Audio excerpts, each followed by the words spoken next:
안녕하십니까. 반갑습니다. 새만금TV입니다. 자, 오늘 또 여러분들하고 그 재테크에 대한 이야기, 그리고 새만금에 대한 이야기 한번 이어가 보도록 할 텐데요. 저는 이 부동산 중에서 토지에 대한 전문가다 보니까 여러분들한테 토지 투자를 좀 많이 권유를 해드리고 있습니다. 뭐 특히나 토지 분야도 여러 가지가 있다고 볼 수가 있겠는데, 개발이 가능한, 그리고 어떻습니까? 개발 호재가 있는, 충분히 어떻습니까? 이슈화가 될 수 있는 그런 토지를 구매를 하셔라 라고 제가 좀 말씀을 좀 드리고 있는데요. 사실 그 이유가 뭐냐면, 결국에 가격이라고 하는 것은 수요와 공급에 의해서 결정이 된다. 결국에는 수요가 따라야만이 가격이 올라갈 수가 있다라고 얘기하는 것입니다. 제가 땅을 볼 때 가장 우선적으로 또 보는 이유가 또 어떤 부분이냐면 용도적인 부분인데요. 자, 용도로 우리가 기준으로 본다라고 하면 도시지역, 그리고 어떻습니까? 관리지역, 농림지역, 자연환경보전지역, 이렇게 네 가지로 나뉘어질 수가 있는데, 그 중에서 이왕이면 도시지역 땅을 사라라고 제가 말씀을 좀 많이 드립니다. 사실은 왜냐하면 도시지역 그 말 자체로 이미 도시화가 이루어져 있거나 앞으로 도시화가 예정된 지역들을 포함하는 것이 도시지역이라고 볼 수가 있겠는데요. 결국에는 앞으로 도시가 형성이 될 수 있는 여건을 가지고 있는 땅을 매수를 했을 때 그 주변이 개발 호재가 있을 때 땅값이 급등하는 그런 모습들이 재현이 된다라고 볼 수가 있겠습니다. 많은 분들은 어떻게 보면 또 이렇게 생각하시는 분들도 많이 있는데, 가격이 싼 게 좋은 거 아니냐, 싼 땅 샀다가 주변에 갑자기 개발 호재가 터져서 몇 배 먹고 싶다, 그거는 사실은 제가 욕심이다라고 말씀을 좀 드려볼 수가 있겠는데, 그럴 거면 차라리 로또 복권에 투자를 하셔라 라고 말씀을 좀 드리고 있습니다. 사실은 우리가 투자라고 하는 거, 투기가 아닌 우리가 예측 가능한 범위 안에서 정말로 좋은 입지를 가지고 있는 토지를 매입을 해서 우리가 예측한 만큼 상당 기간이 지났을 때 투자 수익을 기대할 수 있는 그런 곳에다가 묻어 두시는 것이 우리가 정말로 자산을 지킬 수가 있다라고 볼 수가 있겠습니다. 물론 저렴한 땅, 우리가 소위 말하는 개발하기 쉽지가 않은 농림지역이라든지 자연환경보전지역 내에 있는 토지를 구매할 수도 있겠지만은, 그거는 그 주변에 갑자기 토지가 보상이 된다거나 개발이 갑자기 느닷없는 어떤 개발로 인해서 어떤 가격을 어떤 폭등할 수 있는 여지는 있긴 하지만은 그렇게 될 확률이 사실은 많이 어렵다라고 말씀을 좀 드려볼 수가 있겠습니다. 자, 그래서 일단은 용도적으로는 도시지역에 있는 토지를 구매하는 것을 적극적으로 권유를 해드리고, 그리고 도시지역 안에서도 희소성 있는 주거지역, 상업지역에다가 투자를 하시는 것이 훨씬 더 자산을 지킬 수가 있다라고 볼 수가 있겠고, 그런 상황에서 주변에 도로망이라든지 공항만 철도라든지 교통 인프라가 좋아지고 수많은 기업들이 몰려올 수 있는 환경이 조성이 되는 그러한 토지를 구매를 하시라라고 이야기를 하고 있습니다. 또 가장 좋은 거는 기업들이 들어오는 것, 지역들, 이런 지역들이 상당히 좋은 토지다라고 볼 수가 있겠는데요. 우리 여태까지 보면 대기업이 들어가는 지역 따라서 그 주변 일대에다가 땅을 사면은 무조건 대박이 난다라는 말이 있습니다. 예를 들어서 파주에 보면 LG가 들어갔고 LG 주변에 토지를 매입하신 분들 대박 났다라는 얘기 많이 들어보지 않으셨습니까? 자, 그리고 삼성이 들어간 뭐 수원이라든지 화성이라든지 아산이라든지 그 주변 일대에 땅을 사신 분들 어떻게 됐습니까? 돈을 많이 벌었다, 이런 얘기 주변에서 얘기가 나오고 있습니다. 그리고 최근에는 삼성에서 반도체 공장을 짓고 있는 고덕 신도시 그 주변 일대 토지를 매입하신 분들이 대박이 났다, 이런 이야기도 들려오고 있습니다. 그리고 지금 앞으로 이제 착공을 이제 할 예정으로 되어 있는 용인시 원산면에 있는 SK하이닉스 그 주변 일대 또한 마찬가지로 투자하신 분들 상당히 지금 재미 좀 보고 있다, 이런 이야기들이 나오고 있다라고 하는 것입니다. 그만큼 기업들이 들어가면, 특히나 대기업이 들어가면 토지에 대한 수요가 엄청나게 폭증을 하게 되어 있다라는 것이고요. 자, 그런 차원에서 당연히 땅값이 올라갈 수밖에 없다. 결국에는 대기업들, 기업들이 들어가는 지역들, 수많은 기업들이 몰려가는 지역들에 투자를 하신다라고 하면 백전백승이 될 가능성이 높다라고 볼 수가 있겠습니다. 자, 그러면 한번 정리를 해보면은요, 토지 투자할 때 도시 지역에 있는 그리고 그 안에서 주거지역, 상업지역을 투자를 하되 개발 호재가 있는 지역으로서 도로망, 공항, 항만, 철도가 연결이 되고 그리고 기업들이 들어갈 수 있는 여건과 배경이 될 수 있는 토지에다가 묻어둔다라고 하면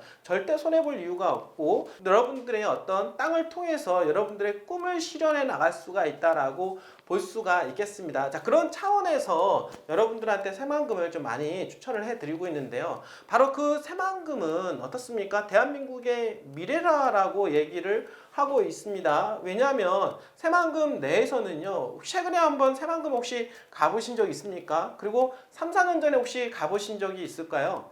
엄청난 변화가 이루어지고 있다라고 하는 것입니다. 예를 들어서 동서 1, 2, 3축, 남북 1, 2, 3축 도로에 대한 부분들, 특히나 남북도로에 대한 부분들이 거의 완성 단계에 접어들었다고 볼 수가 있겠고, 그러한 남북도로와 그리고 동서도로가 개통이 된다라고 하면 십자가형 도로로서 새만금 개발에 더욱더 촉진제 역할을 하게 될 수밖에 없다라고 하는 것이고요. 지금 항만 개발 그리고 공항까지 이제는 착공을 앞두고 있는 그런 상황이고, 현장에 가보면 3, 4년 전하고나도 너무나도 변화가 되었다라고 볼 수가 있겠습니다. 사실은 이렇게 눈에 띄게 현재는 변화가 되고 있는 곳이 바로 새만금이다라고 말씀을 드릴 수가 있겠고요. 이렇게 도로망이라든지 공항만 철도가 본격적으로 지금 들어오는 가운데 또 기업들도 들어오기 위해서 준비하고 있고, 또 더 좋은 기업들이 들어오게끔 하기 위해서 새만금 개발청에서 본격적으로 기업 유치에 나섰다라는 이야기가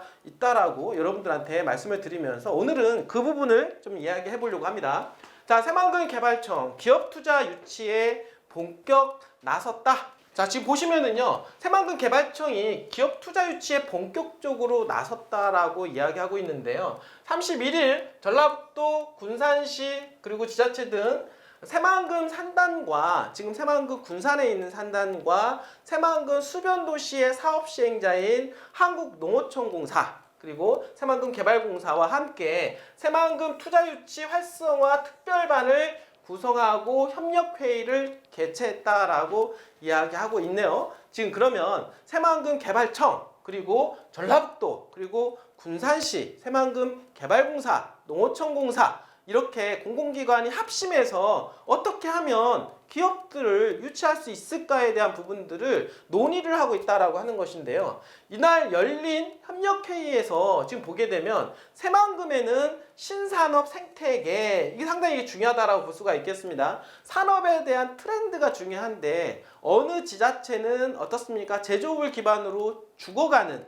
그러니까 미래 성장성이 떨어지는 그러한 기업들이 있는가 반면에 또 어떤 지자체는 이렇게 신산업 생태계가 이루어지는 그런 지자체가 있다라고 하는 것입니다. 자, 그러면 여러분들 입장에서 어느 지역에 투자해야 되는 게 맞을까요? 앞으로 미래의 비전이 있는 곳 그리고 신산업 생태계가 만들어지는 곳에다가 투자를 하는 것이 맞는데, 바로 그런 신산업 생태계가 지금 어떻습니까? 새만금에 만들어지고 있다라는 거죠. 자, 예를 들어서 교통수단, 2차전지, 소재 부품 장비, 반도체, 그리고 신재생에너지, 그린수소 산업 분야를 중심으로 기관별 투자 유치 활동 계획을 서로 공유했다라고 하는데요. 아울러서 특히나 2차전지, 반도체 등 첨단 특화 산업 및 RE100 기업들이 투자할 경우 파격적인 세제 지원과 장기 임대용지 공급 등 차별화된 투자 혜택을 제공해서 신산업 협력 지구 클러스터 조성에도 속도를 낼 계획이다라고 이야기하고 있습니다. 자, 방금 전에 얘기했던 2차 전지에 대한 메카, 바로 새만금이라고 볼 수가 있겠는데요. 자, 그렇다 보니까 지금 현재 2차 전지하고 관련된 기업들이, 수많은 기업들이 지금 몰려오고 있다라고 하는 거 여러분들 알고 계십니까? 그렇게 하나의 클러스터가 만들어지고 있다라는 거. 자, 그러다 보니까 자율주행차하고도 또 자연스럽게 또 연결이 되고 있는 상황이고, 새만금 하면 신재생 에너지라고 얘기합니다. 모든 에너지를 만듦에 있어서 전기 에너지가 상당히 중요한데 그 전기 에너지를 뭐로? 신재생 에너지로 어떻습니까? 태양광, 그 다음에 수력, 그 다음에 풍력, 이런 것들로 인해서 에너지화를 만들어서 산업에 뿌려주겠다라고 하는 부분들이 바로 신재생 에너지의 메카라고 볼 수가 있겠는데요. 그 중에서 아리백이다. 앞으로 수많은 이제 기업들이 환경 문제가 많이 대두가 되고 있는데요. 그렇게 해서 만들어진 100% 친환경 전기 에너지를 통해서 산업화가 이루어지는 걸 가지고 아리백이다라고 볼 수가 있겠는데, 그런 기업들이 지금 글로벌 기업들이고, 그런 글로벌 기업들까지 유치하기 위해서 새만금은 앞장서고 있다라고 볼 수가 있겠습니다. 새만금 개발청은 코로나19와 경기 침체 등 어려운 여건에도 불구하고 어떻습니까?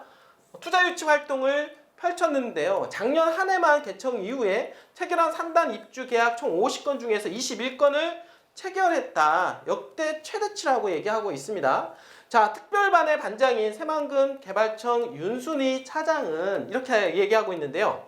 새만금에서 투자 유치 성과를 창출하기 위해서는 관계기관 간 당연히 원활한 어떤 협의체, 협력이 무엇보다도 중요하다라고 볼 수가 있겠고, 이러한 협력을 통해서 목표가 있는데요. 바로 어떻습니까? 2조 원 이상의 투자 유치 성과를 내도록 하겠다라고 이야기하고 있습니다. 자, 여러분들, 새만금은 제가 항상 말씀을 드렸던 대로 비행기가 이미 이륙한 상태에서 저 높은 창공을 향해서 달려가고 있는 그런 시점이다라고 볼 수가 있겠습니다. 자, 비행기가 이륙할 때는 수많은 에너지가 필요합니다. 가속도가 있어야만이 비행기가 뜨는데, 이제부터는 어떻습니까? 조금만 힘을 들여도 비행기는 저 높은 곳을 향해서 달려갈 수 있는 구간이 되었다라고 하는 것입니다. 이전에 문재인 정부 들어서 비행기를 띄웠다라고 하면 지금은 여러분들 어떻습니까? 새만금에 편승해서 새만금 비행기에 타기만 하면